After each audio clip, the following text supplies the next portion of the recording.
Hi, everyone. Welcome to this third webinar in the NACW Virtual Series. This is Jennifer Weiss with the Climate Action Reserve, and it's great to have you all here with us. I'd like to quickly turn this over to Craig Ebert, who is president of the Climate Action Reserve, and he will give a quick introduction for this webinar. So over to you, Craig. Thanks, Jenny. On behalf of the Climate Action Reserve, I'd like to thank all of you for joining us today. I hope everyone's staying safe and healthy in these highly unusual times. We've got a really fascinating webinar today, New Frontier Natural Working Lands. It's an issue we've all been hearing a lot about today. And, I think we're gonna, really enjoy a lot of the insights we're hearing from the panelists today. First of all, I'd like to take the opportunity for those of you who are planning on attending NACW. We always really enjoy the give and take that we have at our conference. This year we were going to be in San Francisco. Unfortunately, that didn't happen. So welcome to the NACW Virtual Series.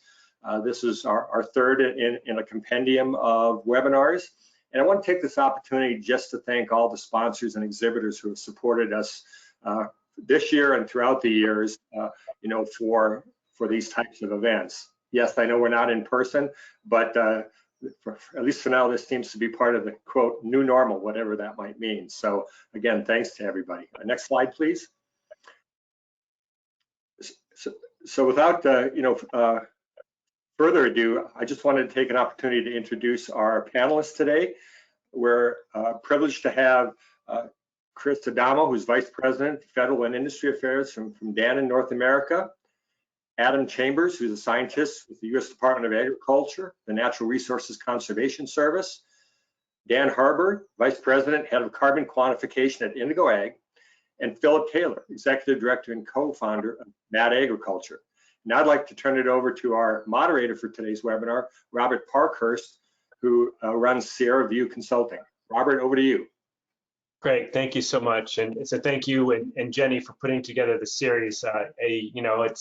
I've been at most of the NACW since their start about 14 years ago, and it's sad that we can't be there in person. But we've got an incredible group here to speak with you all, as well as an incredible group online. Last I heard, there were more than 200 of you that are listening into this. So thank you all for joining us today.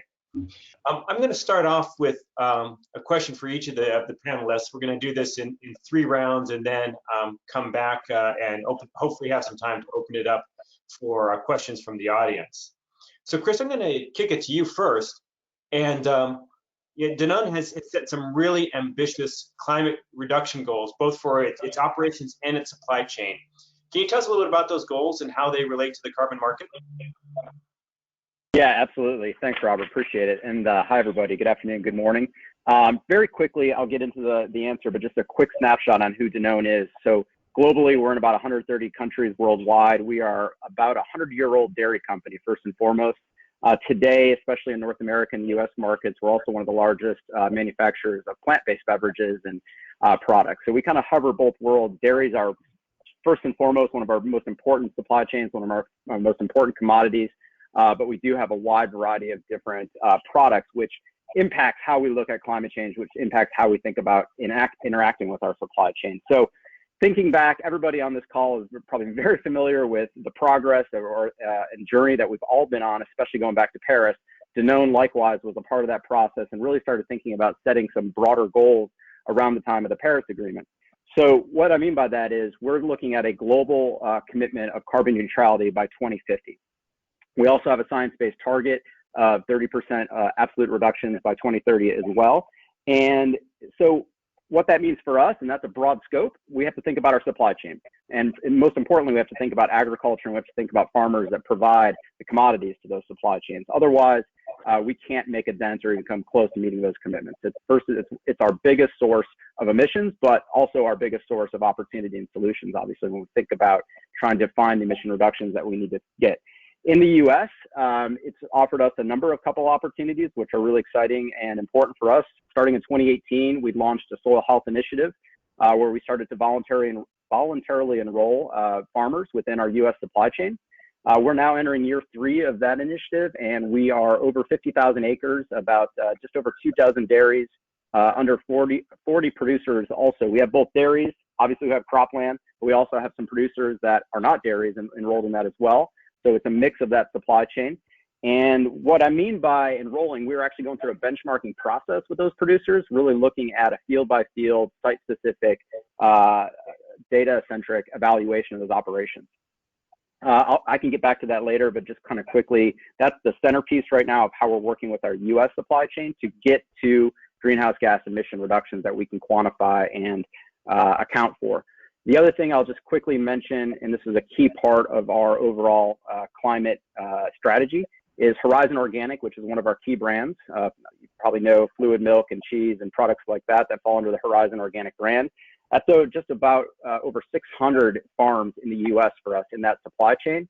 And back in March, we announced a carbon positive initiative where they are committed to be carbon neutral and above or beyond by 2025.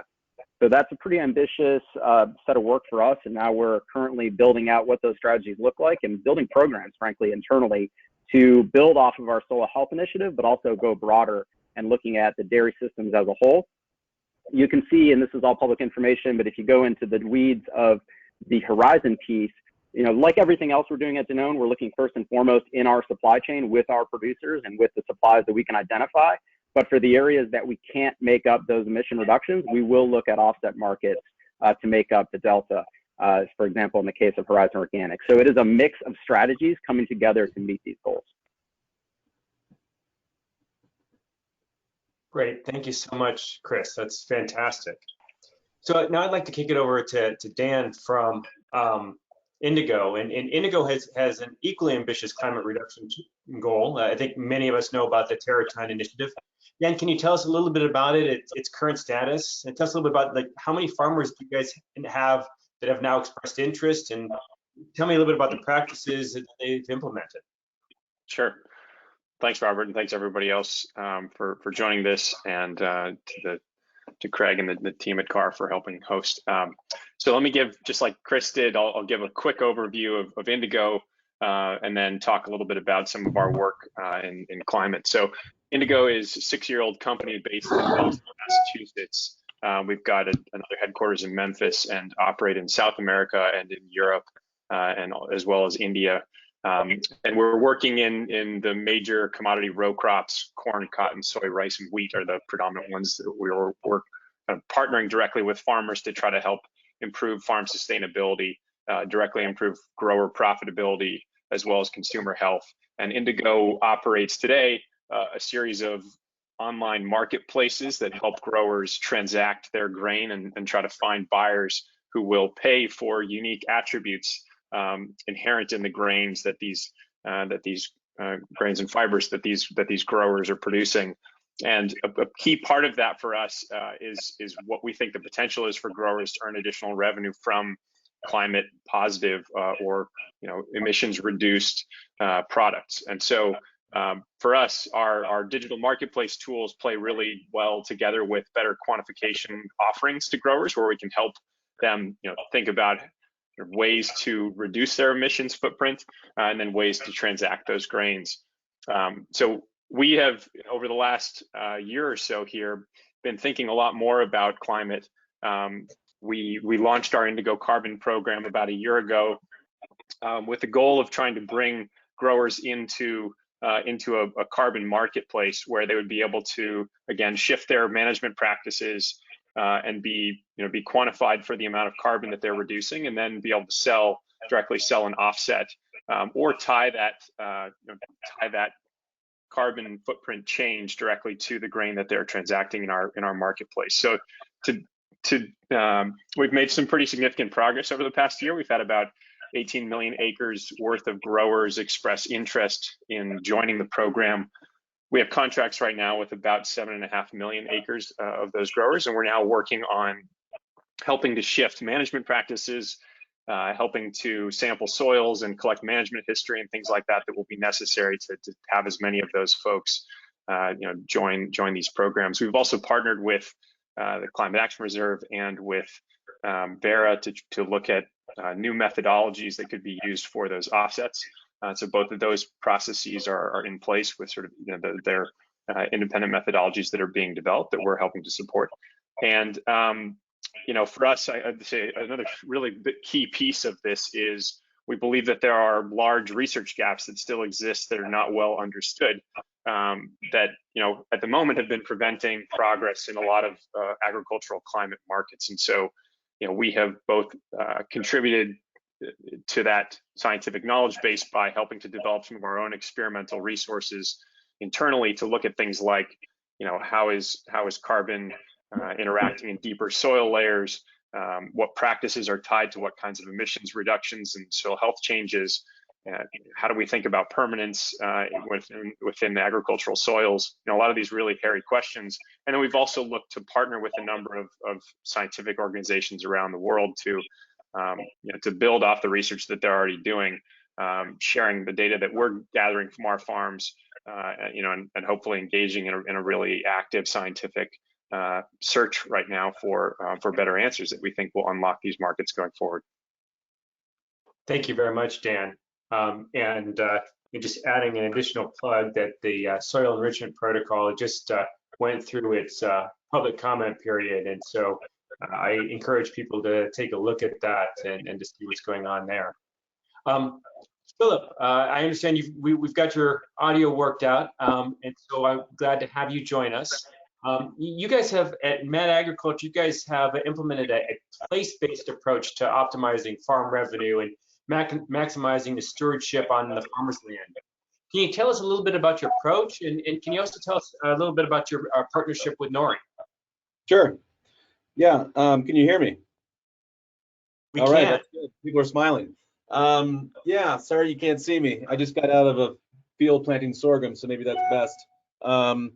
So I think where we started in Mad Agriculture is inspired by the Mad Farmer poems of Wendell Berry, which call us to a radical reimagination of economy based on a set of virtues that I think we often find not present in the financial system and the ag economy. And so we really start by working with farmers from that place of values and virtues, where we really take a deep dive in considering what is right living on the landscape. What does belonging mean? And so, most farmers are there not to make money. They're there because of spiritual reasons, heritage reasons, a love of place, a love of land. And for us, everything begins with an authentic connection and relationship with the essence of the farmer. And everything we do is on behalf of the farmer. And so what we do is we always start with that kind of value position to start imagining what it might look like to design a regenerative farm operation that creates both ecological and financial wealth. Everything we do is tuned around the reality of needing to be profitable, while also building a more beautiful and just ecosystem of food production at the land base, which I think a lot of farmers actually long for. And so one way of seeing our work is sort of we help farmers, we help provide an exit ramp out of the industrial agro extractive complex. And that has a lot of resonance with farmers. And so the starting point is really easy for us. It's really fun. It's radical. It's laughing. It's crying. It's all the good stuff. We have a pretty robust farm design program where we meld together aspects of conservation planning, holistic management, and some of the agrarians' kind of scale of permanence approach to understand where the strengths and weaknesses of the farm are. And we lean and work really closely with the NRCS to sort of adopt their lens on conservation planning and use that for the full benefit of the farm. What we've realized is that it's pretty easy to dream big about what a farm can be or wants to be, but it's hard to put it into motion. And so we have 3 levers of change that we surround the farm ecosystem with to get it moving. The first is the community of practice that the farmer is participating in. Where's the wisdom coming from? Who are they a part of? What webinars are they participating in? What conferences? What policy mechanisms? What are the grassroots organizations that provide that on the ground support? Because farmers listen to farmers foremost, and it's critical that that trust network is in place. Second lever of change is access to capital. We design farm plans to liberate Farm Bill dollars with EQIP and CSP and everything else that the Farm Bill is positioned to help farmers with. That's often enough to get things going, but not enough to fully see the vision through. So we're actually launching an alternative bank called the Perennial Fund, which is a flexible transition loan program for farmers to use that really gets in the saddle with the farmer over a 10-year period. So it kind of liberates them from the traditional financing mechanisms for them to pursue that kind of regenerative ambition. Last lever of change that we work with is access to markets, both for crops and for ecosystem services, so to speak. We work really hard so the farmers that we work with don't sell at the grain elevator anymore, where they're exposed to the bottom line brutality of commodity markets. We really work on diversifying the crops, moving into specialties, creating direct relationships with brands and buyers that want that kind of virtuous supply chain from soil to shelf, where you can drive a win-win value prop for both the farmer and the brand. So we work with really small folks, on the Patagonia provision side, all the way up to the big buyers on that ambition. In service to our working goal of really helping farmers develop financial and ecologically profitable systems, we also work on helping them monetize the creation of public goods, starting with carbon. That's where the work with NORI comes in. Crops are the potatoes and carbon is the gravy. That's how we think about it. And so if we can stack and layer in that additional revenue stream, that's cool. But man, there is a lot of work to be done before I think we can confidently do that. And so we're working really closely with CSU, the Comet Farm team, and Quick Carbon out of Yale to create a cost-effective measuring and monitoring platform with known accuracy. And so we've been working on that for the last year on our NORI pilot farms. We have a little over 10,000 acres in that pilot launch. My background is actually soil ecology. I have a PhD in soil biogeochemistry. And so it's sort of one of my first loves, diving back into the science of this and how it relates to MRV. So we can talk more about NORI, about that kind of data science innovation, but I think I've taken enough bandwidth here. Thank you so much, Dan. Or Philip, excuse me. Thank you so much. Now I want to kick it over to Adam. You've got a plug there, a couple of plugs there for USDA, and in particular the Comet Farm. And it seems that everywhere I go, I hear Comet Farm, Comet Planner in this conversation. And for the people like Chris that have demand for these credits, and the people like Philip and Dan that are giving the supply, they really need the tools to be able to calculate it. So tell us the latest on what's going on at USDA, and in particular around Comet Farm and Comet Planner. Great, thanks everyone. Thanks everyone for joining. It's nice to see everybody out there and join this esteemed panel. If I started in NRCS 10 years ago, and just going to go historically here for just a second. Imagine an agency that has a presence in just about every county in the country. So, and then imagine that same agency having connections with farmers and ranchers, and then also being blessed with great leadership, both in the political sphere, but also from Congress as well, and the support. And you bring all these things together, and we have a basket of tools that can help just take everything that we've talked about, thought about, and implement it. And this climate change issue is serious. But if you're an agricultural producer right this minute, you may not be thinking about climate change. You're thinking about bridging the gap, because it's a hard economic time out there. So I'm driving toward being the economic solution as well as the environmental solution to the growers out there. And I'm doing it through work in an agency that has this presence, that we're a bottom-up agency. We reach the people with the hierarchy in NRCS. Of course, we have our hierarchy in DC, but we give a lot of power to that field.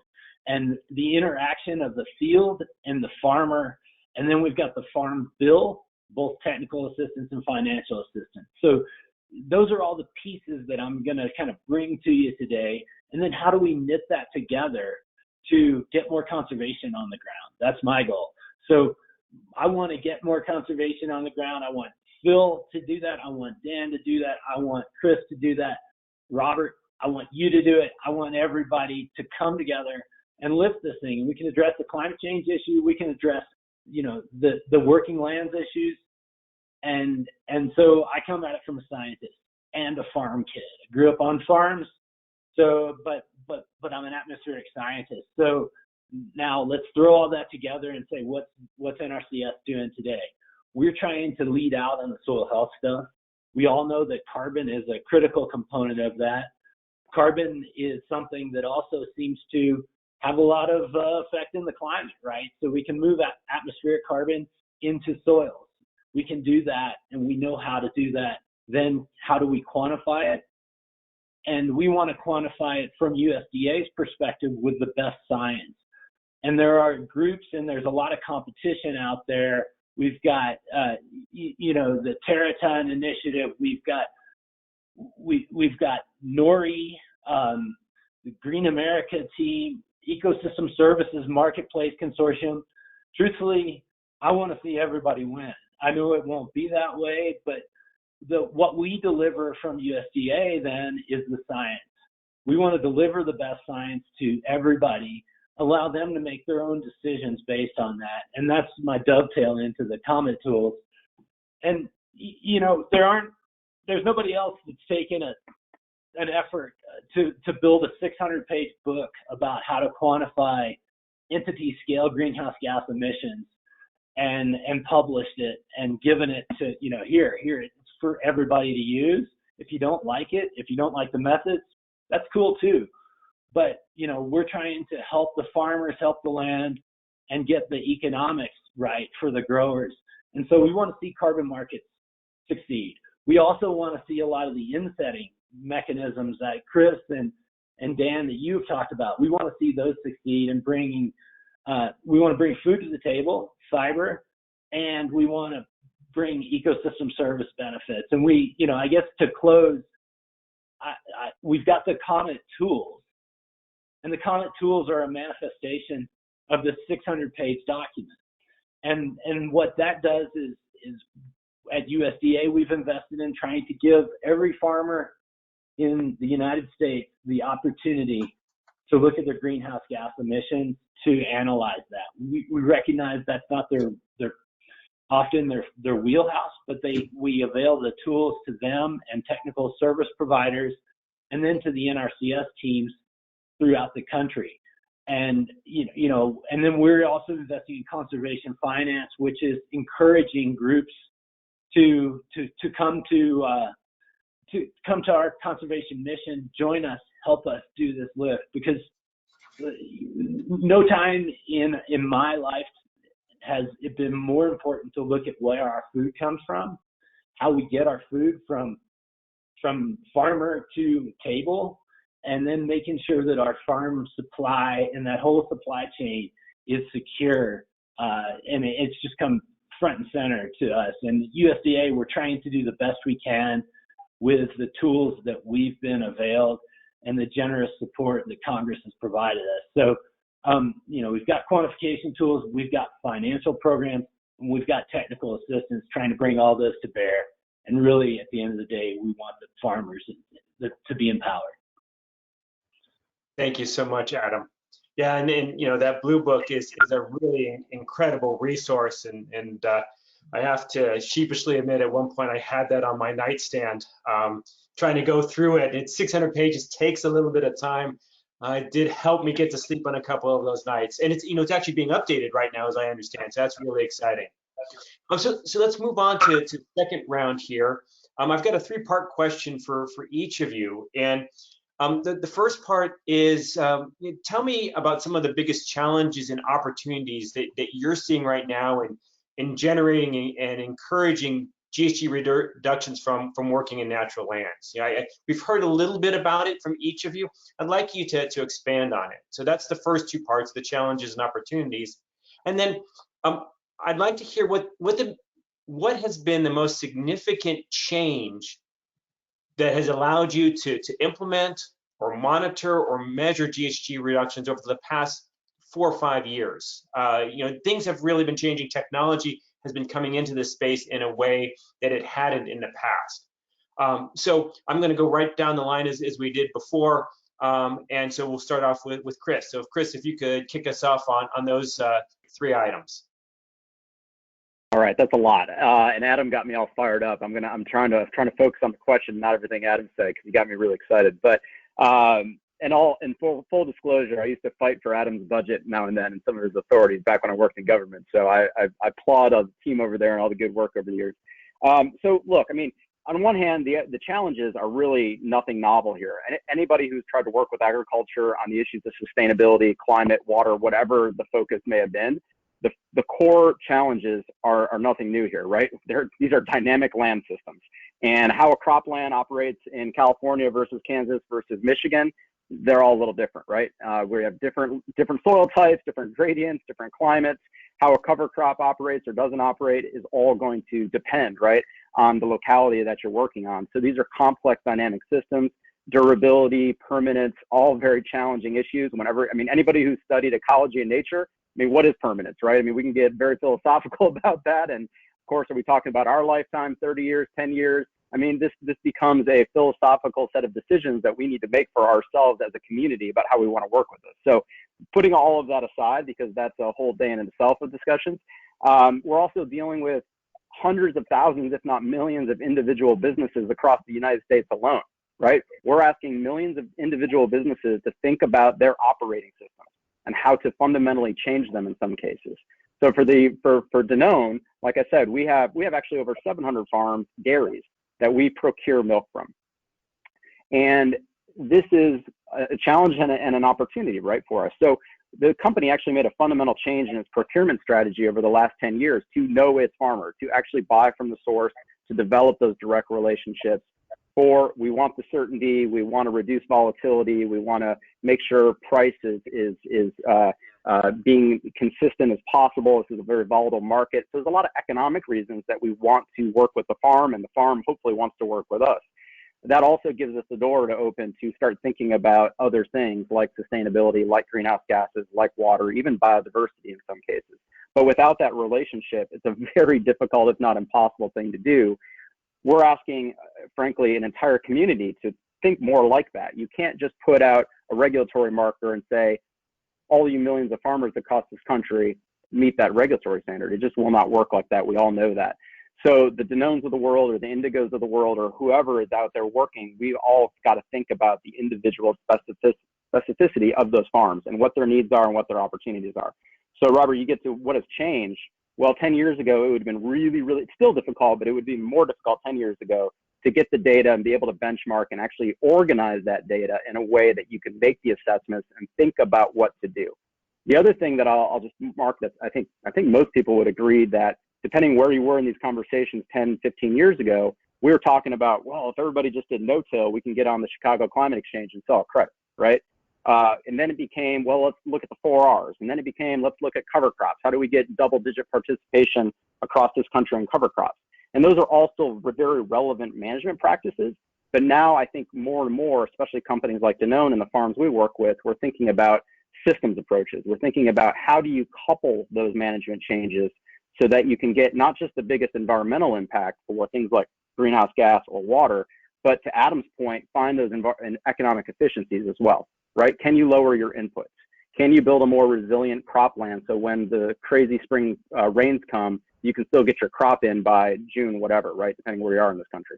So all of these things become, I think we're a lot more sophisticated as a community now than we were, say, 10 years ago. Now, the individual pieces probably aren't different, right? The cover crops, tillage, all these things, there's been decades of science and learnings on these things. None of the pieces are new necessarily, minus a few things here and there, maybe like a bioreactor or a saturated buffer. But when you put all this together and think about it in a system, coupled with a layer of data that we actually understand at the field level, that opens up a whole new set of opportunities about how to work with a farm in a very, hopefully, efficient and productive way. Thank you very much, Chris. Dan, we'll flip it over to you. And you had talked a little bit about the science work that you're doing, and Chris had talked about the ability to get data. I think those are two of the things that you guys at Indigo are really working on. So can you tell us a little bit about the challenges, the opportunities, and kind of what has changed? You guys are kind of within that 10-year window of being founded and founded on data. So tell us about some of the work you guys are doing in that space. Yeah, I feel like I could just put down the microphone and let Chris said most of what I was thinking of saying. So I was just crossing off all the points that I was hoping to get out when he was talking. So I echo a lot of what he said. Certainly, there's a social and a practice specific to each farm element of this that is just incredibly challenging. And as Chris said, we are thinking about this from a systems perspective. We've seen some growers who have made whole systems changes and seen massive shifts in what they report as their soil carbon values and water infiltration and many of these other parameters. And then we've got sort of individual scientific experiments which often examine control versus trials of a single thing, like no-till versus strip-till versus conventional till. And there's a big gap between where I would say the modeling frameworks have existed today and a lot of the experimental scientific work that's happened, and then what we believe are some of the most exciting kind of trials that growers are doing themselves over that period of time. So I think there's some harmonization that needs to happen, and a lot more scientific investigation of those systems approaches, so that we can incorporate the learnings there into modeling frameworks and incorporate them into ultimately into carbon markets in an effective way. Certainly there are a ton of outstanding scientific questions that need to be answered through experimental work. Chris hit on a few of those points. Migration of carbon in soil layers, and it would be another one there, and certainly permanence and many of these other aspects as well. And then I think there are also new emerging technologies that could accelerate the rates of sequestration or of a reduction in inputs through microbial technologies, through other soil amendments, through biochar, all these other technologies, right? And we still have a lot of work to do to understand which of those work, what are the conditions under which they work. Because we're trying to move a whole generation of farmers into new sets of practices, we want to make sure we don't get it wrong with them in the early days and get them disillusioned with the process here. And so I think that's going to be a really important part, that we kind of answer these questions and share that knowledge with growers as we go. I think that also, though, can't really stop us from getting the markets in place and trying to take first steps of action. And I think you're seeing this from the trailblazers like Danone and others who are stepping out and saying, let's develop insetting frameworks. Obviously, we don't have everything answered today, but we have enough to get started. And you're seeing that from CAR and others who are saying, here are proposed methodologies. Again, there are scientific questions that we have, but everything kind of has to happen in concert. And so that's really where we see kind of combination of challenge, opportunity, and really a call to action at the moment for what we're doing. Things that have changed in the last 10 years from our perspective, certainly digital technologies have enabled farm management practice data to be more readily available. That comes with challenges as well. And we've seen a number of those play out certainly in recent years. So being really good stewards of data and using it in the right kinds of ways for these programs is, of course, going to be critical. But we've also seen the opportunities for things like remote sensing technologies to be able to minimize in some case, minimize the burden of what questions we have to ask of a grower, or to simplify the monitoring and verification process, to be able to check if a cover crop was indeed planted, or to be able to check when a crop was harvested, or things like that. So I think we're seeing more technologies come into play here from the remote standpoint, and then we're also starting to see some really interesting technologies that could reduce the complexity of collecting soil samples and processing soil data, which ultimately will be a really key part of these markets. And that's an area that I hope continues to get more more attention from the scientific and entrepreneurial community, because we're still at a point where we're using 50 to 70-year-old techniques for analyzing soil samples, and that's fundamentally a really critical part of being able to address this issue. So I think those are some of the areas where I think technology has started to come into play, but we certainly have more work to do. Thank you very much, Dan. Yeah, I have heard that as a common theme in discussions with all of you, that we need to get the markets in place. We can't wait 5, 10, 20 years to continue with the science. We've got to continue to move forward. And on that soil sampling side, I think there are some really exciting changes. And so some of you may be able to talk a little bit about the work that Yale has done in the next round, because that's really interesting. But I want to turn it over to Philip now.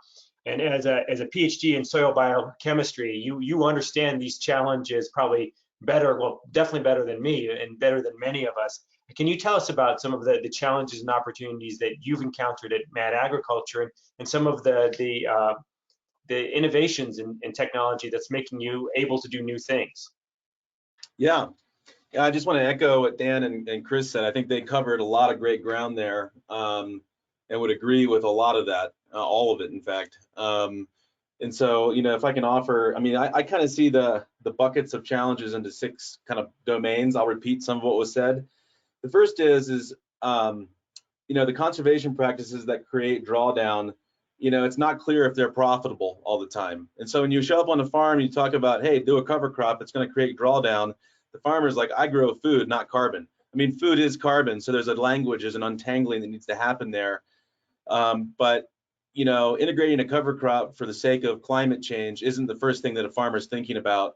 And so we really have to think about the culture in which we suggest these things. And if we're putting the onus on farmers to solve climate change, we have to wrap it up deeply into their economics. And so we often talk about, the profitability of adopting regenerative practices, whether it's compost or cover cropping, or adding a longer perennial rotation, or moving to no-till. All of these things, or interseeding with cover crops under your corn, or planting rye in the fall. Like, all of these things have to pencil out on the balance sheet first, and then the conversation on carbon can happen in a more robust way.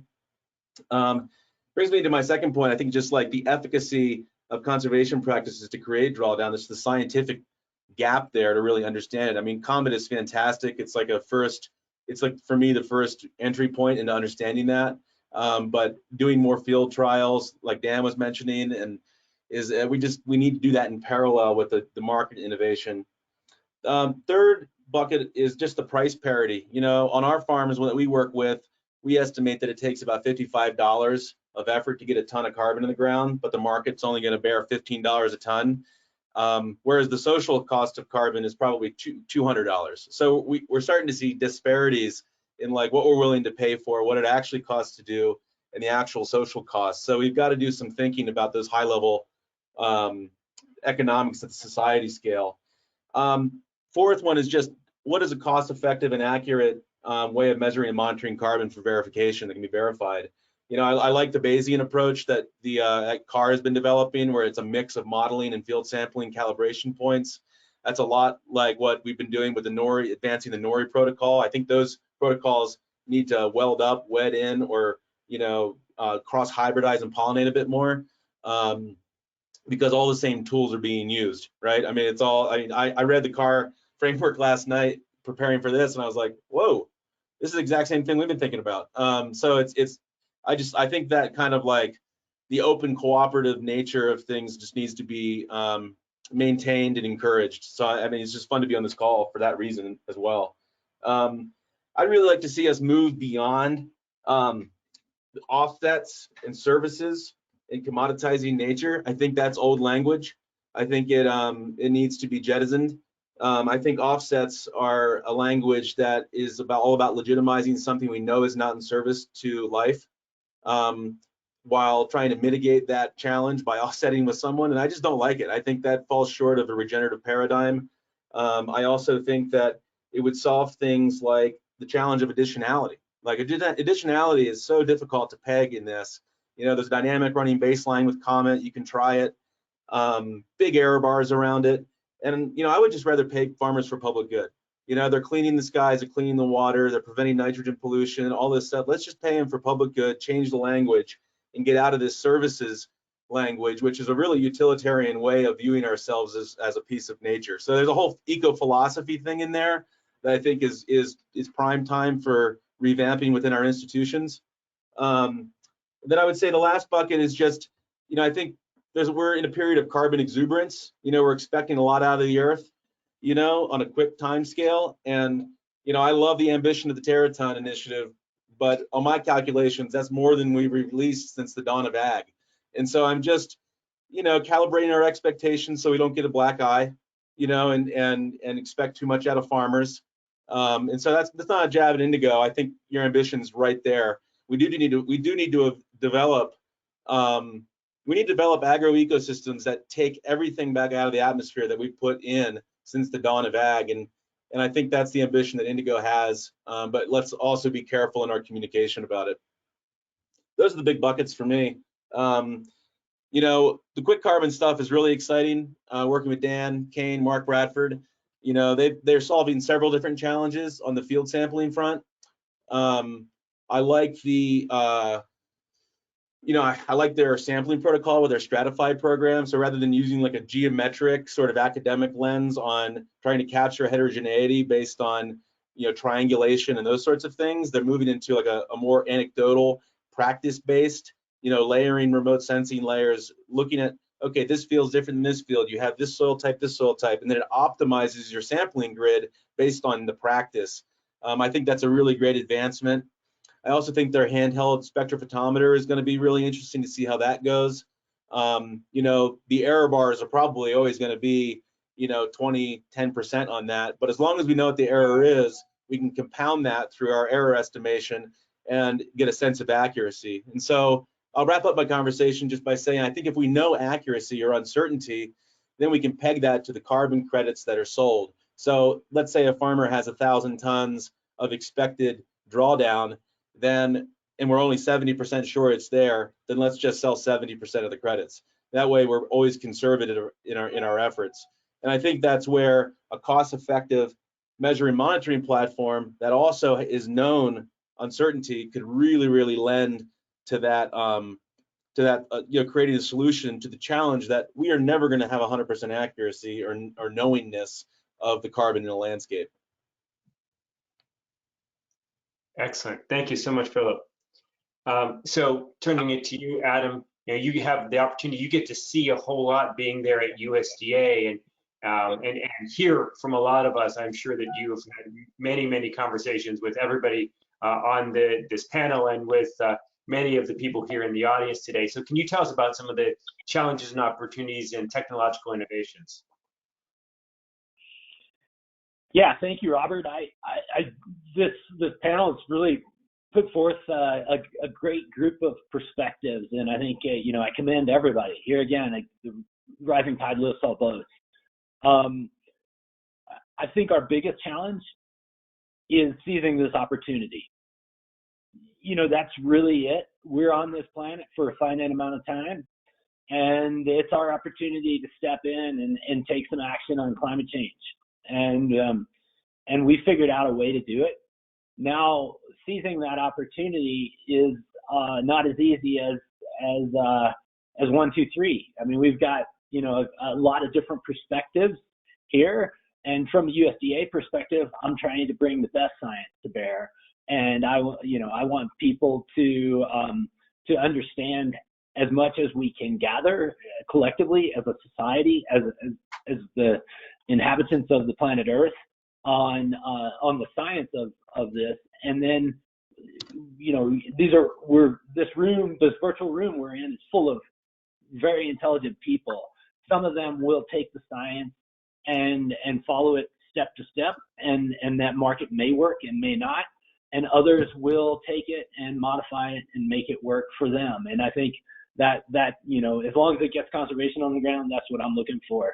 And if we can intervene in the carbon cycle, that's what I'm looking for. If we can intervene in the nitrogen cycle, we start talking about challenges. We like to talk about carbon. We can't forget that nitrogen cycle. That's really important, and there's a big amount of emissions over on the nitrogen side of the balance sheet. So one of the challenges, kind of coming back to this, is seizing the opportunity on nitrogen as well. A little trickier, and folks like to talk about carbon. 300 million metric tons or so is what we can get in the U.S. on carbon. We can actually get more in the nitrogen world. Just something to keep on. The thing that I would encourage everybody in the room, and all of our panelists. Phil, I love your vocabulary. I wish I had it. Drawdown, carbon exuberance, regenerative. Man, you were popping them up. But let's not get caught in the vernacular there. We all want to move in the same direction. Some of us call it regenerative. Some of us call it drawdown. Some of us want to work only in organic. Some of us want to work in conventional crops. We can all do this together. And I guess I would really want to try to be the glue that pulls folks together and says, it's okay. We can use a lot of different terms. We're all working in the same direction. We're trying to pull that way. So and then the other thing that I'm going to tell you a real story, and that is in this difficult time for our world and our country, I know of a farmer who, was so happy to get a carbon market payment check during this time frame. And that made all the difference in his life. He grows food and he grows carbon, and he got paid during this time frame when he's got, a lot of little mouths to feed on the ranch, and the carbon payment has made a big difference in his life. So, I do think we need to reward those working lands agricultural growers for the ecosystem services they provide to humanity. And so I'm a little bit pushing back on you, Phil. I like your idealistic world, but I also kind of look at the market-based economy, and I think that we're going to need to work within that market-based economy. Growers are pretty accustomed to it. The market's accustomed to the growers interacting there. And I just, at the end of the day, want more for the farmers and ranchers that steward our land. And, what are they? The 2%, right, on the planet. And so I guess I'm happy to be part of this virtual party, trying to bring the best science to bear, and also open up these new opportunities for farmers, ranchers, and private forest landowners. Thank you so much, Adam. And that's an incredible story. It's something very uplifting. We need that in this day and age. I'm going to open it up to questions right now. I understand from Jennifer that we have 3 questions online. Jennifer, can you go ahead and give us the first question, or connect us with the first person that has a question? Sure, happy to. The first question is from John Scheidler, and it is, can the panelists address the scale of carbon emission reductions available from farms and how they can be aggregated to make their reporting as a carbon offset project financially feasible? Great, thank you. I'm going to go down the line again as we have in the past. Let's try to keep this short so that we can get in 1 or 2 other questions. So, Chris, can you go ahead and give us your impressions on the scale of reductions?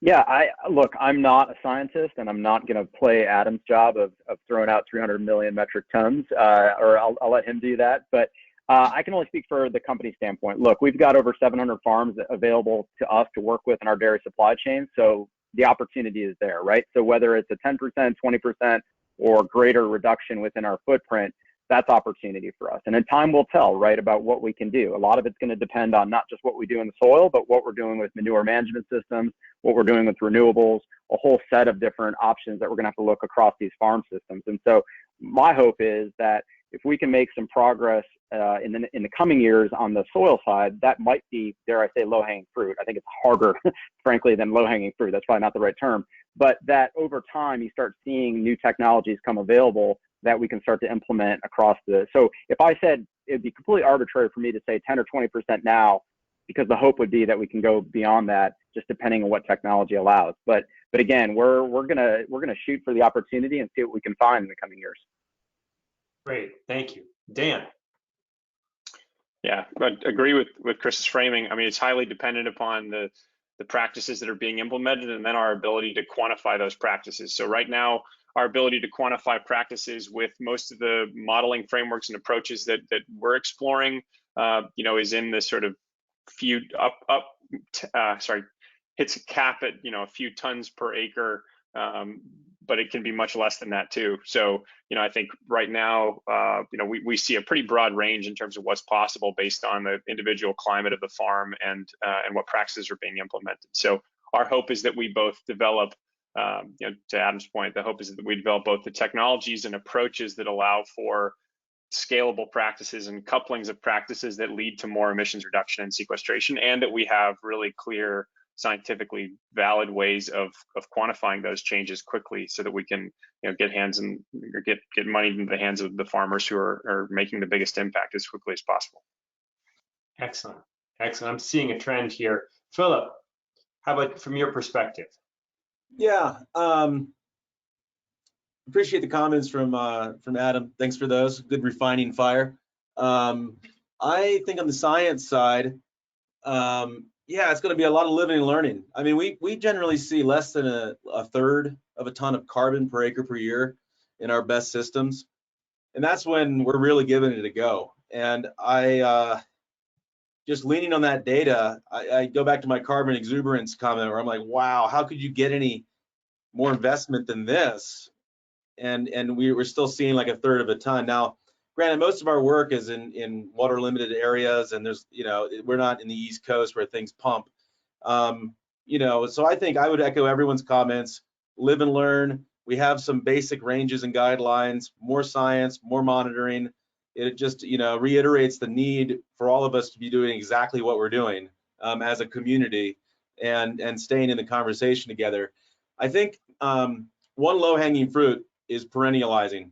I mean, if we could take things that are in the constant annual tillage zone and re-perennialize in some fashion, I might think of like what the CSP program has probably done for carbon emissions. It's probably, or carbon drawdown, it's probably amazing.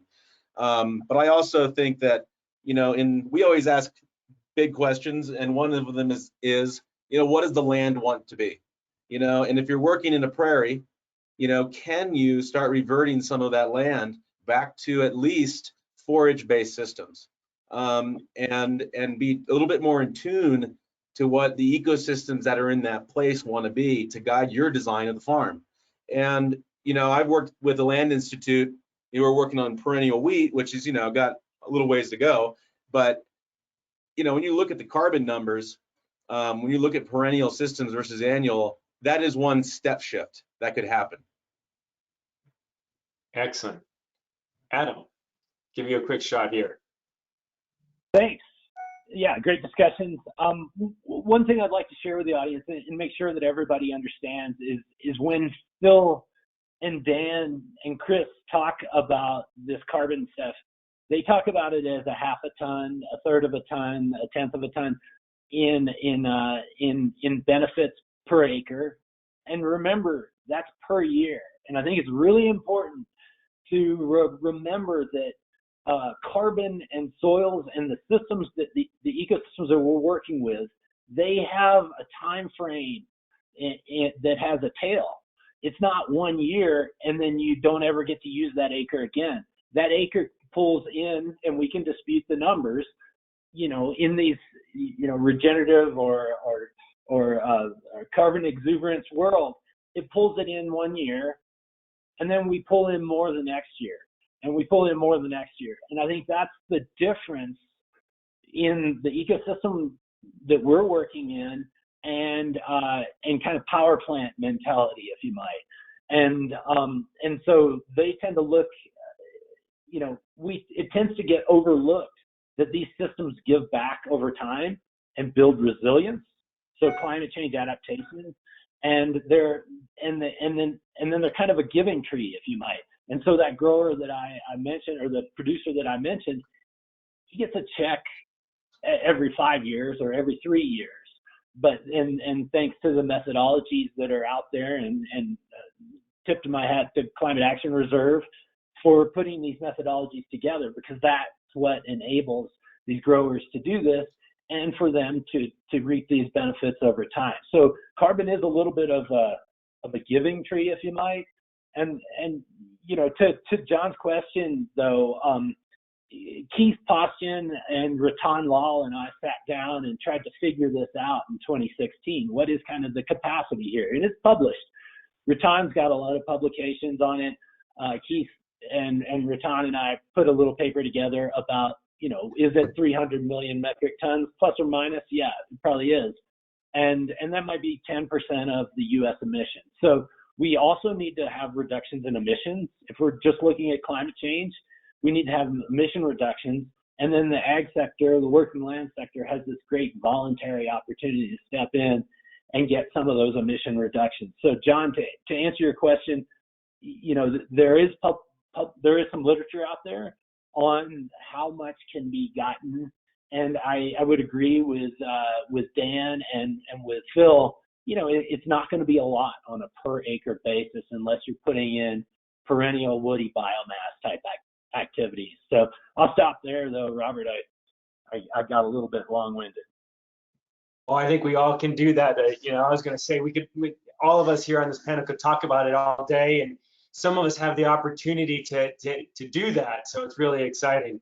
So we're just about out of time. I want to thank Adam and Chris and Dan and Philip for participating in this today. It's been a fabulous dialogue.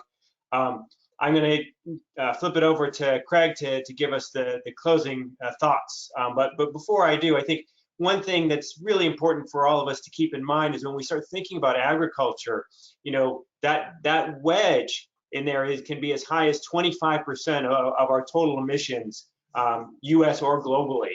And if you take the forestry out of it, it's still even 10%. So it's a huge wedge out there. And I want to say thank you to everybody, both the panelists and people out there that are working in this space. You guys are doing tireless work to make a difference, to make this happen. So Craig, I'll turn it to you to close us out.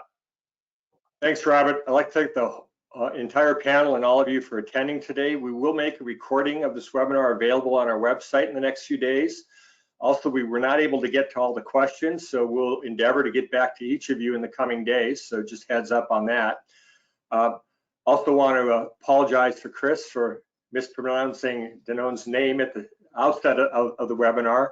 And finally, I just wanted to thank, in addition to our sponsors and exhibitors, but all the other organizations that help support us with our NACW efforts over the years. This is a incredibly important effort with the Natural Working Land Solutions, and let's all work together to really make a difference. Again, thanks very much for your participation. Be well. Thank you, everybody. Thank you. Cheers, everyone.